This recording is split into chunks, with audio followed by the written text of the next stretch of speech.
صحة حديث أن الإبل خلقت من الشياطين، وهل هو مخلوق من الجن أم من النار؟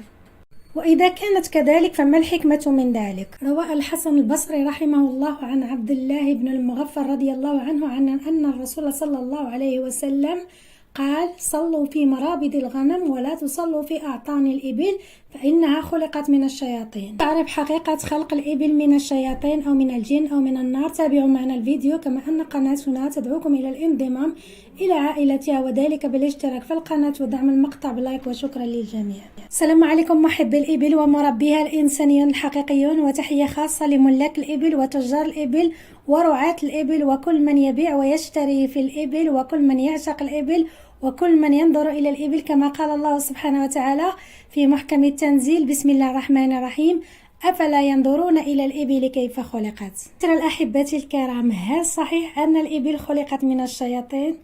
الجواب: يستحيل ويستحيل ويستحيل أن تكون الإبل متخلقة من الشياطين ثم يجعلها الله طعاما لنا ونسكا وأضحية ويمتن بها علينا في كتابه الكريم ويمدحها في سورة الغاشية.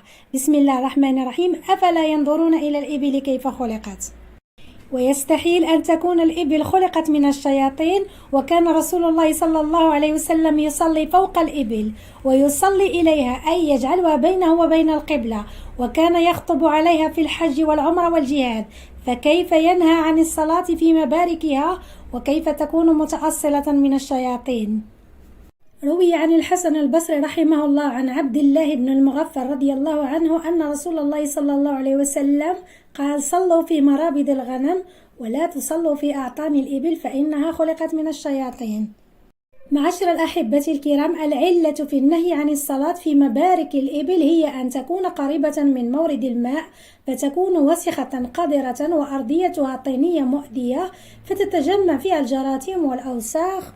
ثم إن الإبل شديدة النفور عكس الغنم، قوية الحركة سريعة الهياج، فالصلاة فيها تعرض المصلي لأخطار العض أو الركل، وربما ورد قطيع لشرب فعفس المصلي ووطأه فقتله. فالنهي راجع إلى وجود الجراثيم والأوساخ من جهة، والاحتمال التأذي البدني من ناحية أخرى. فروى الإمام مسلم في الصحيح عن جابر بن سمرة أن رجلا سأل رسول الله صلى الله عليه وسلم: أنا أتوضأ من لحوم الغنم؟ قال: إن شئت فتوضأ وإن شئت فلا تتوضأ.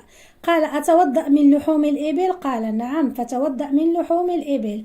قال: أصلي في مرابض الغنم؟ قال: نعم. قال: أصلي في مبارك الإبل؟ قال: لا.